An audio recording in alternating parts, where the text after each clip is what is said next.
Kesian penganut bumi bulat berada dalam delusi ditipu oleh saintis-saintis sekular. Aduh. Jadi Assalamualaikum, ini adalah satu video respon lah boleh kata. Jadi video sebelum ini saya ada buatlah tentang pengiraan yang dibuat oleh Al-Biruni 1000 tahun lepas yang sangat-sangat tepat menjumpai ukur lilit bumi. Ni bukan bumi, ni bola tapi bumi. Dan saya harapkan tak ada, tapi ada juga rupa-rupanya komen-komen yang mempertikai. Jadi bila ada pertikaian, dia tak semestinya tak bagus. Ada je pertikaian yang bagus. Dia mungkin persoalkan metodologi, cara engkau kira ni betul ke tak.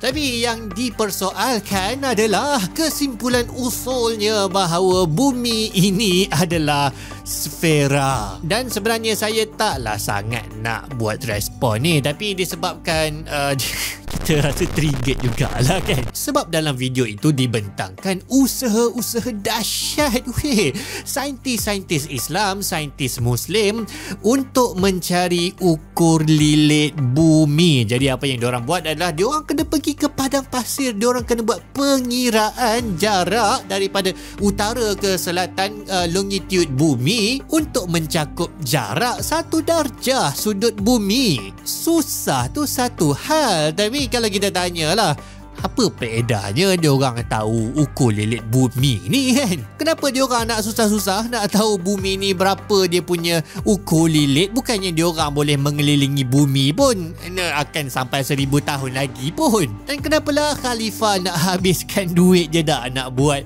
satu ekspedisi kajian ni? Kalau kita persoalkan macam tu memang sedih lah. Memang itulah sebab punca kemunduran umat. Tak lain tak bukan saintis-saintis Islam, saintis Muslim waktu tu memang sangat-sangat obses dengan ilmu kaji alam ni. Sesuatu yang masyarakat umat Islam sekarang ini nampaknya hilang. Tak tahu kenapa hilang. Dan sebenarnya bukannya tak ada faedah. Yang sangat menariknya adalah kajian alam yang dibuat oleh saintis-saintis Islam Al-Biruni, Banu Musa Al-Qazwini. Diorang kaji koordinat latitude, longitude bumi ni semua berguna untuk cari kiblat. Jadi agama yang menjadi motivasi untuk saintis-saintis kaji alam. Ini yang berlaku dulu. Jadi yang sedihnya, dan kita generasi yang menyambung legasi mereka sepatutnya rasa sedih bila mana kajian diorang ni bukan setakat tak dipandang dah, ditutup, dibuang, malah kita pergi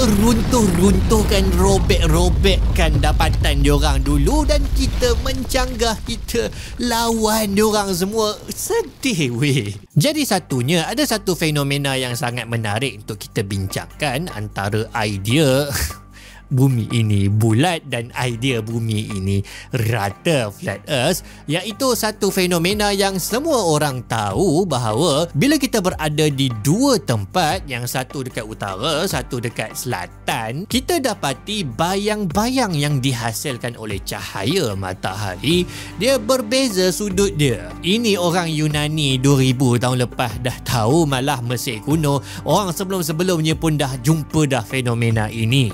Jadi ada dua sebenarnya model. Model pertama, dan inilah antara bukti awal bahawa bumi ini berbentuk sfera.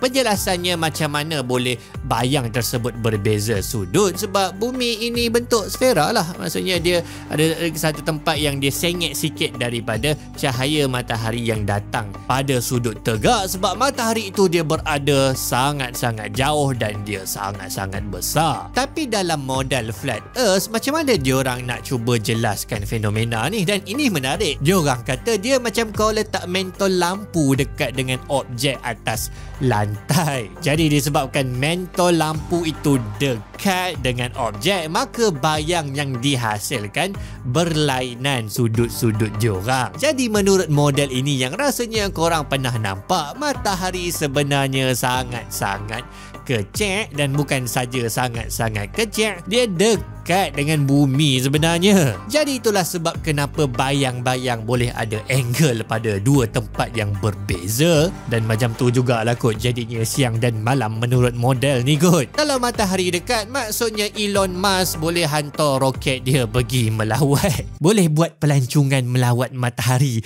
Kalau panas, pergilah waktu malam ya dok.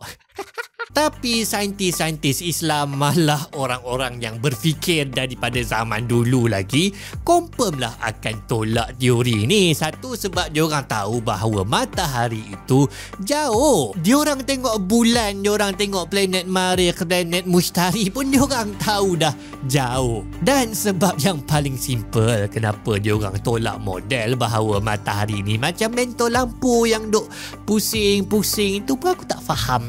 Apa penjelasan yang terangkan kenapa matahari duk pusing macam tu? Sebab dia orang tolak simple je. Macam mana matahari boleh terbenam kalau dia duk pusing dekat atas kita? Kalau matahari tu memang kecil, dia dekat dengan bumi yang datar, kalau dia pergi jauh pun daripada kita, kita masih akan dapat nampak dia. Macam mana matahari terbenam kalau bumi ni flat? Macam mana? Punca utama saya rasalah kenapa pandangan flat earth ini masih ada dan orang kata macam makin kuat, terima kasih TikTok, adalah yang paling utama sebab skeptikal, tak percaya dengan autoriti ilmu. Apatah lagi sekarang ni memang ilmu kaji alam ini tidak dikuasai oleh umat, jadi kita anggap bahawa teori-teori apa-apa sajalah, teori-teori astrofizik, astronomi, kita anggap bukan datang daripada kita, datang daripada puak sana, dan puak sana tu musuh kita. Kita tak boleh nak terima, kita tak boleh nak percaya. Masalahnya tak, sahabat-sahabat, ilmu ni datang daripada tim kita juga. Janganlah buat own goal. Bukan setakat saintis-saintis kita, ulama-ulama kita dulu pun sepakat tak ada gaduh antara sains dengan agama dalam bidang ni. Imam Fakhruddin Ar-Razi kata bumi itu sfera, Ibn Ashur kata bumi itu sfera, mazhab Al-Zahiri, dan yang menariknya Syekhul Islam Ibn Taymiyah pun bukan setakat kata bumi itu sfera, dia kata bahawa ijma'. Takkan diorang semua tak faham ayat Quran je dak yang kata bahawa bumi sebagai hamparan, diletakkan gunung-gunung sebagai pasak, sebenarnya untuk mengatakan bahawa bumi kita ini diciptakan dengan sangat-sangat fine tune, diciptakan sangat-sangat selesa, bak kata Ibn Rushd, untuk manusia. Kita hidup di planet yang paling unik di alam semesta. Setakat ni tak jumpa lagi planet macam bumi, walaupun dah mencapai kuadrilion bintang-bintang planet-planet yang dicari. Komposisinya, kedudukannya dengan matahari sangat-sangat perfect, sangat selesa untuk kita duduk. Dan sebenarnya lah kalau kita nak cuba tafsir menurut fenomena alam, bumi sebagai hamparan tu pun ada penjelasan saintifik dia, iaitu pergerakan plat tektonik yang macam karpet yang dihamparkan menurut ilmu geologi, yang tak bawa pada tafsiran bumi itu flat. Jadi itulah sedikit sebanyak kita punya mungkin nasihat lah kepada mereka yang kita jumpa saintis-saintis Islam yang sangat-sangat hebat usaha mereka untuk mengkaji alam, untuk mencari ukur lilik bumi, untuk tahu koordinat longitude, latitude, nak ketahui arah kiblat. Dan bila kita pertikaikan, kita buang semua badan ilmu yang mereka telah wariskan kepada kita ni, kita rasa sedih lah.